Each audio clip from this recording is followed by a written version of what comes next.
This legend started all the way back in 1986. The M3 was born. It created a whole new world for fast coupes and saloons. I will be driving this F80 M3 competition, and what a car it is. As this is the M3 Competition Spec, it has a twin-turbo 3-litre inline-6 that makes 450 horsepower and a whopping 0 to 60 in just 4 seconds. The 7-speed auto dual-clutch gearbox makes for rapid changes. It also comes with upgraded twin tailpipes, which give off a lovely M3 sound. Carbon fibre has been added to this model to reduce the weight, which includes a carbon fibre roof and a great looking strut bar. Sitting on 20-inch diamond cut rims and seriously wide arches, the lines on this M3 are executed really well to give this M3 the aggressive look you would expect. Does this M3 live up to its badge? And I can say after driving it today, it absolutely does. You know, I've driven M3s in the past, and this one is just like the others. It's aggressive, it's fast, it's quick, it wants to kill you, it basically wants to throw you out, and that's what you expect from an M3. You're not buying an M3 to have a fully controlled car that will take the corners wherever you want it to go. You want a car that will fight with you and test your driving ability. This is the car for you. You know, the M3 competition of driving is really, really quick. Like I mentioned earlier, 0 to 60 in 4 seconds. You know, that is top spec territory. That is really up there with all the other supercars. This one in particular was £62,000 brand new, and you know, you can pick a 2-year-old one similar to what I'm driving for about 35 plus K. You know, that's not a lot of money for a lot of car. You know, 450 brake horsepower under the throttle when you want it. It is a fun car to drive. I'm driving it through twisty roads. I think that's what this car is made for. It's driving around twisty bends and to basically give you a smile on your face as you're driving it. Several settings on the car. You've got Sport Plus, Eco mode. Not that you ever want to use it if you're an M3, but sorry if you do, then so be it. And you've got dampness setting, steering wheel setting. So I will now set it to Sport Plus on everything. There we go. When you put Sport Plus on the steering wheel, it's not, you can feel it, it's not a massive difference, but you can definitely feel it on the suspension.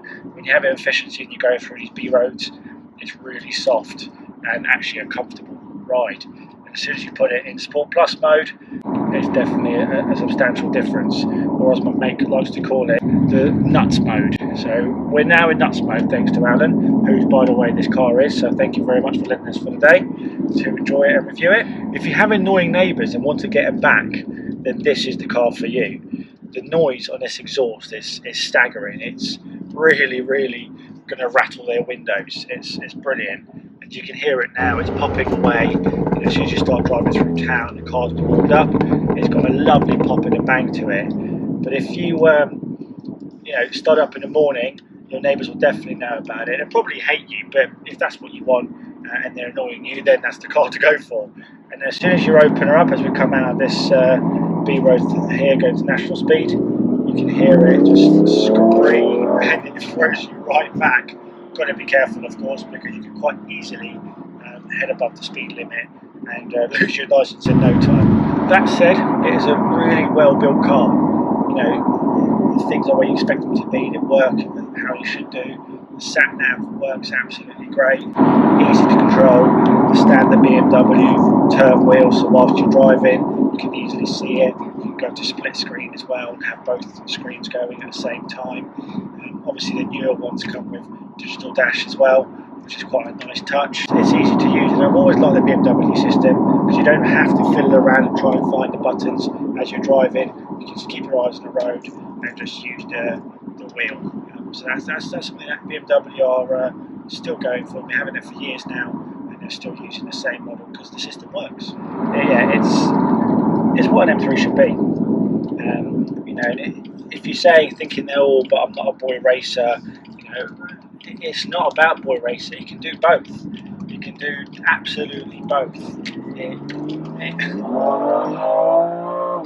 Even then, from 40 to 60, and it starts, you know, spinning out, kicking the back end out.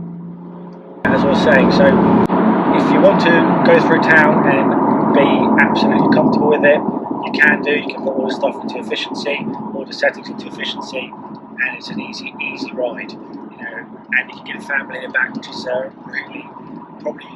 which is quite peculiar in this sort of vehicle. But that's the nice thing about it. You can have the best of both worlds. You're not having to buy a separate family car. You can enjoy both.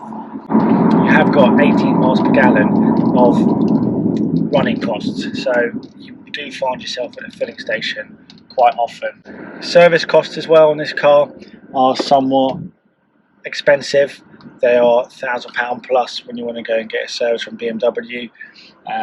But then saying that, you know, the nature of the car, the nature of what it is, with a 3-litre twin turbo, you kind of expect that sort of price.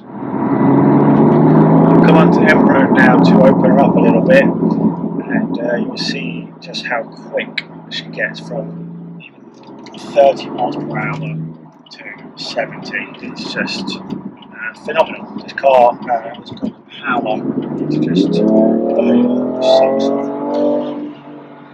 And the noise to go with it is what does it for me. The noise is just, it's a classic M3 noise, isn't it?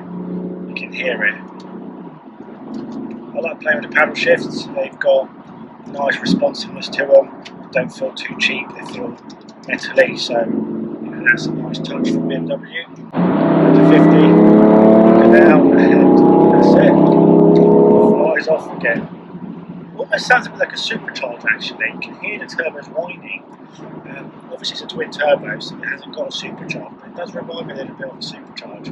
It just whines a little bit. Put it back into auto mode. This car, on a whole, is a comfortable car to drive. You know, I can see myself doing a few miles in this car along the motorways, doing road trips, and it wouldn't really tire me out.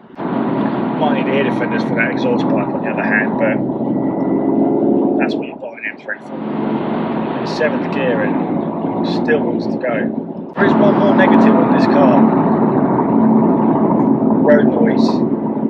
Those tyres are low profile tyres, and the road noise coming through is phenomenal, staggering really.